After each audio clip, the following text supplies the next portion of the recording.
An extract from Station 11. Starting now. What was lost in the collapse? Almost everything, almost everyone. But there is still such beauty.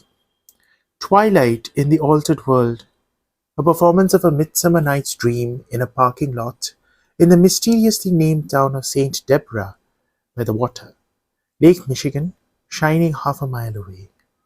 Kirsten as Titania, a crown of flowers on her close-cropped hair, the jagged scar on her cheekbone half erased by candlelight. The audience is silent, Saeed circling her in a tuxedo that Kirsten found in a dead man's closet near the town of East Jordan. Tarry, rash wanton, am I not thy lord? Then I must be thy lady. Lines of a play written in 1594, the year London's theatres reopened after 2 seasons of plague. Or written possibly a year later in 1595, a year before the death of Shakespeare's only son.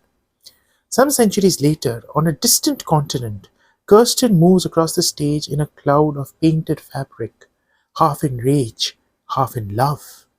She wears a wedding dress that she scavenged from a house near New Petoskey, the chiffon and silk streaked with shades of blue from a child's watercolor kit. But with thy prowls, she continues, thou hast disturbed our sport. She never feels more alive than at these moments, when on stage she fears nothing. Therefore the winds, piping to us in vain, as in revenge, have sucked up from the sea contagious fogs.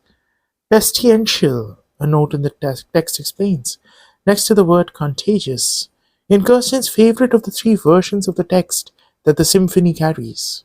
Shakespeare was the third born to his parents, but the first to survive infancy. 4 of his siblings died young. His son Hamnet died at 11 and left behind a twin. Plague closed the theatres again and again, death flickering over the landscape.